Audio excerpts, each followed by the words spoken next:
찬송가 221장으로 함께 찬송 드리겠습니다. 찬송가 221장입니다.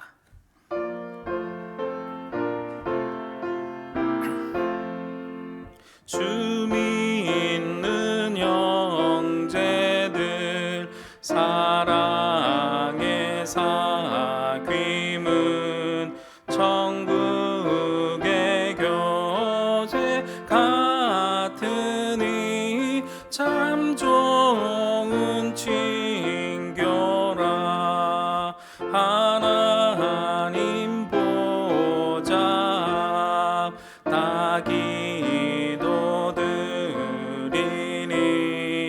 우리의 믿음 소망이 주 안에 하나라. 피차의 슬픔과 수고를 나누고 늘 동고동락하면서 참 사랑 나누네. 또 이별할 때에 맘 비록 슬퍼도 주 안에 교제하면서 또 다시 만나리. 오늘 주신 하나님의 말씀은 전도서 4장 7절에서 16절 말씀입니다. 전도서 4장 7절에서 16절 말씀입니다. 말씀을 함께 보겠습니다. 내가 또 다시 해 아래에서 헛된 것을 보았도다. 어떤 사람은 아들도 없고 형제도 없이 홀로 있으나 그의 모든 수고에는 끝이 없도다. 또 비록 그의 눈은 부요를 족하게 여기지 아니하면서 이르기를 내가 누구를 위하여는 이같이 수고하고 나를 위하여는 행복을 누리지 못하게 하는가 하여도 이것도 어때요? 불행한 노고로다. 두 사람이 한 사람보다 나음은 그들이 수고함으로 좋은 상을 얻을 것임이라. 혹시 그들이 넘어지면 하나가 그 동물을 붙들어 일으키려니와 홀로 있어 넘어지고 붙들어 일으킬 자가 없는 자에게는 화가 있으리로다. 또 두 사람이 함께 누우면 따뜻하거니와 한 사람이면 어찌 따뜻하랴. 한 사람이면 패하겠거니와 두 사람이면 맞설 수 있나니 세 겹줄은 쉽게 끊어지지 아니하느니라. 가난하여도 지혜로운 젊은이가 늙고 둔하여 경고를 더 받을 줄 모르는 왕보다 나으니 그는 자기의 나라에서 가난하게 태어났을지라도 감옥에서 나와 왕이 되었음이니라.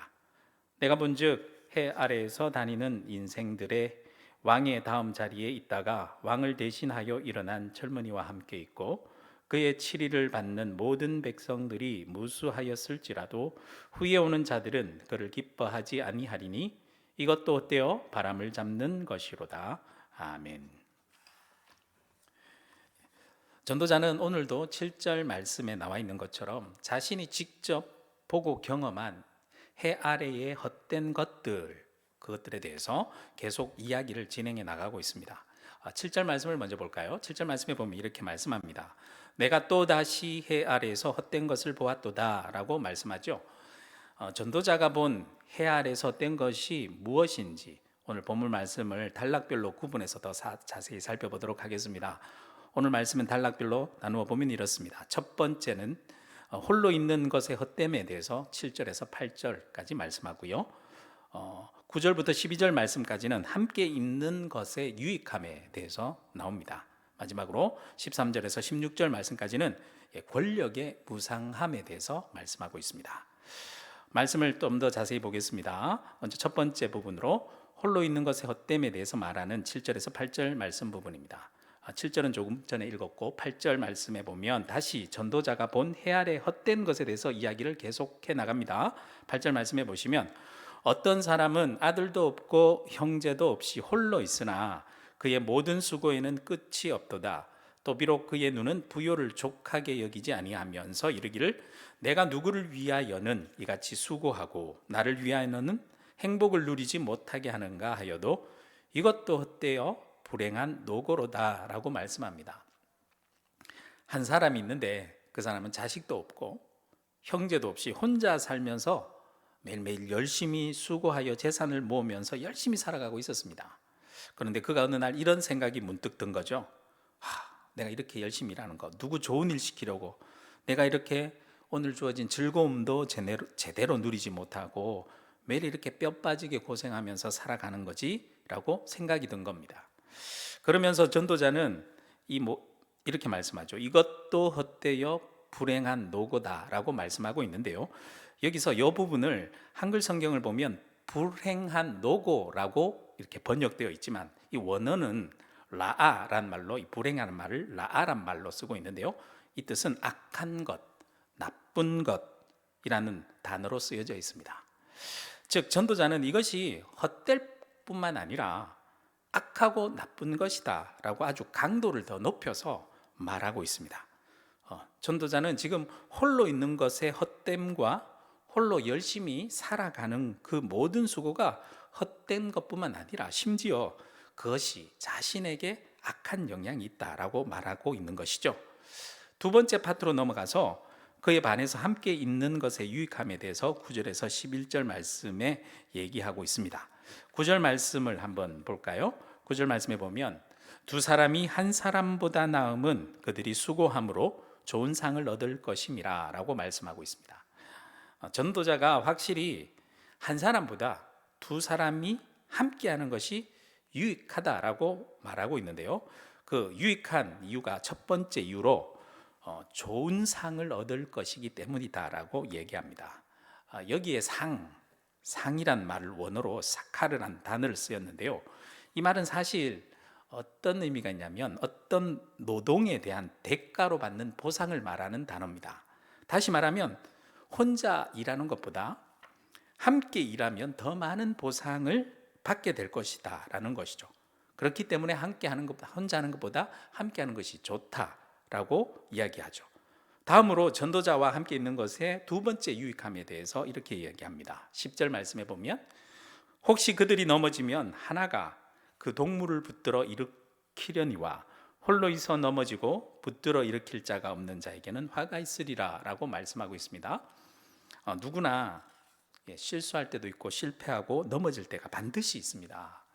그럴 때 누구든지 함께 하는 사람이 아무도 없다면, 내가 넘어질 때 붙들어 일으켜 주는 사람이 없다면 그건 그냥 실패의 경험으로 끝나는 것이 아니라 그것 자체가 자신에게 큰 화가 된다라는 말씀이죠. 또 전도자는 11절 말씀에 가보면 함께 있는 것의 세 번째 유익함에 대해서 이렇게 얘기합니다. 11절 말씀에 보면 또 두 사람이 함께 누우면 따뜻하려거니와 한 사람이면 어찌 따뜻하랴 라고 말씀하고 있죠. 홀로 있으면 외롭습니다. 마음 한구석이 서늘한 거죠. 누구 하나 내 마음을 의지할 한 사람도 없고 누구도 내 편에 서주는 사람이 없다면, 옆에 있는 사람이 없다면 정말 어떨 때는 눈보라치는 한겨울에 그냥 나 홀로 눈길을 뚫으며 살아가는 것과 같다라는 느낌입니다. 그럴 때면 누구 하나라도 내 옆에 붙어서 함께하고 내 마음을 잠깐이라도 녹여줄 사람이 있었으면 하는 간절한 바람은 누구나 생기겠죠.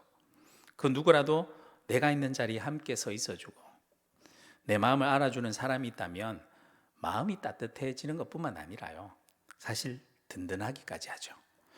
그래서 마지막 세 번째로 전도자가 함께 있는 것의 유익함에 대해서 12절에 이렇게 말합니다. 12절 말씀에 보면 한 사람이면 패하겠거니와 두 사람이면 맞설 수 있나니 세 겹줄은 쉽게 끊어지지 아니하느니라 라고 말씀합니다. 나 홀로 세상 속에 나가 싸우면 힘도 나지 않고 싸움에 이기기도 힘들 뿐만 아니라 도저히 상대편과 맞서 싸울 어떤 용기가 나지 않는 거죠. 하지만 누군가가 내 편에 서서 함께 싸워준다는 그 자체만으로도 힘이 생기게 되는 거죠. 그래서 전도자는 아마 당시에 이스라엘 사람들이 잘 알고 있었을 것으로 추정되는 속담 한마디로 오늘 말씀 유익함에 대해서 함께 있는 것의 유익함에 대한 내용을 마무리 짓는데요. 그 속담이 이런 내용입니다. 너무나도 잘 아는 얘기죠. 새 겹줄은 쉽게 끊어지지 아니하느니라. 사실 오늘날 보면 이것은 상식입니다. 밧줄을 꼴 때 한 줄 있는 것보다 두 줄로 겹쳐서 꼬고 오히려 또 세 줄까지 이렇게 겹쳐서 꼬게 되면 밧줄은 더 단단해지게 되죠. 요즘에 나오는 밧줄은 다 그렇게 겹쳐서 꼬여져 있습니다. 게다가 특별히 이 세 겹줄이라고 나왔는데요. 이스라엘에서 숫자 3은 완전함을 의미하는 것이기 때문에 아마 세 겹줄로 표현한 것을 보면 완전한 아주 단단한 줄이 된다라는 의미가 담겨 있는 것 같습니다. 이어서 세 번째 부분의 권력의 무상함에 대해서 전도자는 계속 얘기하는데요. 이렇게 얘기합니다. 13절 말씀 볼게요. 가난하여도 지혜로운 젊은이가 넓고 둔하여 경고를 더 받을 줄 모르는 왕보다 나으니 라고 말씀합니다. 여기서 참 재미있는 것은 전도서의 이 부분에서 잠언서의 지혜와 잠언서가 말하는 지혜와 전도서가 말하는 지혜, 이 차이가 아주 비교해서 잘 대조된 부분으로 보입니다. 잠언에서 보면 가난이란 것은 주로 무지하거나 게으름의 결과로 나타나는데요. 여기서 지혜로운 젊은이라고 말했는데 또 원문에 사용된 단어를 자세히 살펴보면 잠언의 입장에선 지혜가 모자란 어린아이, 젊은이라고 표현한 어린아이와 가깝습니다. 그런데 전도서는 비록 가난하여도 지혜로운 어린아이, 젊은이가 있다라고 말하고 있는 거죠. 또한 잠언에 보면 이 늙음이란 것은 나이가 많다는 것은 어떤 지혜를 많이 가지고 있는 것에 대한 상징으로 주로 긍정적인 의미로 쓰였습니다. 그런데 여기선 오히려 부정적인 늙고 둔하여 경고를 더 받을 줄 모르는 어리석은 왕에 대해서 언급하고 있죠. 이렇게 가난과 지혜, 늙음과 지혜, 어리석은 왕, 젊은이 이렇게 서로 비교, 대조해서 상호 모순적으로 마치 앞뒤 상황이 맞지 않는 것 같은 상황의 묘사를 이렇게 딱 표현하고 있는데요. 오히려 이러한 묘사를 오늘날에 저희들이 생각해 보면 이러한 묘사가 현재 우리들이 살아가고 있는 아주 모순적인 세상적인 상황과 오히려 더 맞는 것 같다라는 느낌이 들 정도로 이렇게 극명하게 대비되는데요. 계속 전도서의 이야기를 들어보면 14절부터 이런 모순적인 세상 속에서 모순적인 일이 발생하게 됩니다. 14절 말씀에 보면 그는 자기의 나라에서 가난하게 태어났을지라도 감옥에서 나와 왕이 되었음이니라 라고 말씀합니다. 가난하고 천한 출신의 사람이 심지어 감옥에 갇혔던 사람이 왕이 되는 일이 있더라라는 것입니다. 또한 15절 16절 말씀 볼까요? 이렇게 얘기합니다. 내가 본즉 해 아래서 다니는 인생들이 왕의 다음 자리에 있다가 왕을 대신하여 일어난 젊은이와 함께 있고 그의 치리를 받는 모든 백성들이 무수하였을지라도 후에 오는 자들은 그를 기뻐하지 아니하리니 이것도 헛되어 바람을 잡는 것이로다. 모든 상황들요, 그렇게 왕이 되어 권력을 다 누려보고 그의 치리를 받는 모든 백성들이 왕 밑에 수많이 따르는 사람들이 아무리 많았었다 하더라도 결국에 그는 그 왕의 자리도 나의 이후에 그 왕 이후에 일어난 다른 젊은 사람에게 넘어갈 것이고 아무도 그를 기억하거나 기뻐하지도 않고 잊혀질 것이다 라고 말하고 있습니다. 이런 거죠. 아무리 귀한 신분이든 낮은 신분의 출신이든 지혜가 있든 없든 나이가 많든 적든 이건 모두가 다 어떠한 상황이 있더라도 헛되어 바람을 잡는 것이다 라고 말합니다.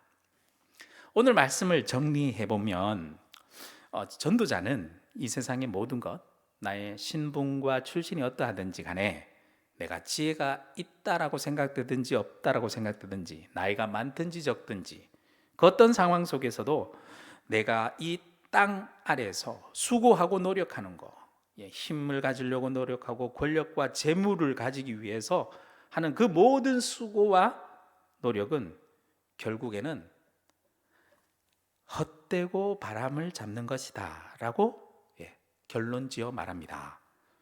그렇다면 전도자는 결국 이 세상의 모든 것 아무리 노력해봐야 헛된 것이기 때문에 이 세상의 삶을 모두 포기하라고 말하고 싶은 걸까요? 아니겠죠. 전도자가 헛되고 헛되다라고 반복해서 말한다고 우리들이 허무주의에 빠져서는 안 됩니다. 오히려 전도자의 그 헛되고 헛되니 모든 것이 헛되다 이렇게 반복해서 말하면서 말하고 싶은 진정한 그 의도는 무엇일까요? 무엇을 말하고 싶은 것일까요?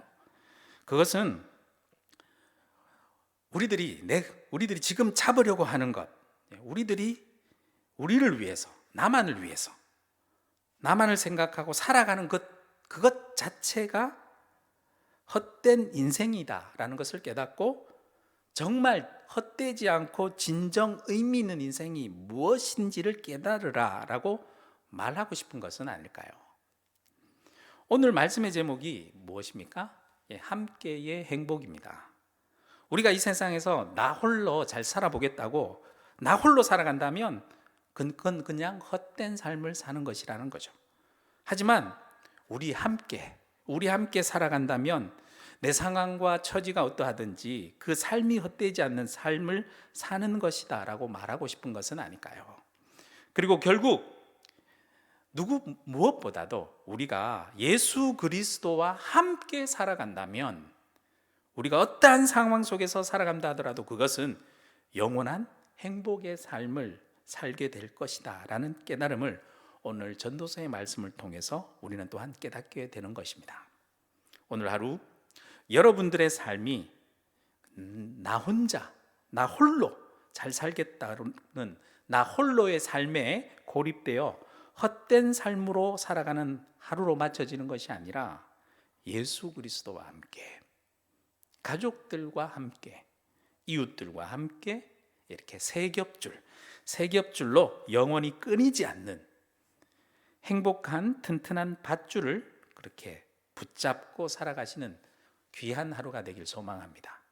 그렇게 세 겹줄 예수 그리스도와 이웃들과 함께 살아가는 저와 여러분들이 되시길 주님의 이름으로 축복합니다. 기도드리겠습니다. 사랑의 하나님 아버지, 감사합니다. 삼겹줄은 쉽게 끊어지지 않는다라는 이 말씀, 우리들 가운데 나 홀로 살아가고 나 혼자 잘 살겠다고 살아가는 그 헛된 욕망들, 헛된 욕심들은 예수 그리스도 십자가 밑에 다 내려놓게 하시고 오히려 우리들의 삶이 예수 그리스도와 함께, 우리 이웃들과 함께 영원한 행복을 바라보면서 함께 행복의 자리로 나아갈 수 있는 저희들의 삶이 될 수 있도록 인도하여 주시옵소서. 그러한 전도서의 말씀을 통해서 그 깨달은 그대로 오늘도 나만 생각하면서 살 것이 아니라 예수 그리스도를 먼저 생각하고 예수 그리스도와 함께 다른 이웃들을 먼저 생각하면서 살아갈 수 있는 오늘 하루의 삶이 되길 소망합니다. 그러한 삶 가운데 함께 하시고 그러한 삶에 진정한 영원한 행복을 누리면서 살아갈 수 있는 오늘 하루가 되게 하여 주시옵소서. 예수 그리스도 이름으로 기도드립니다. 아멘.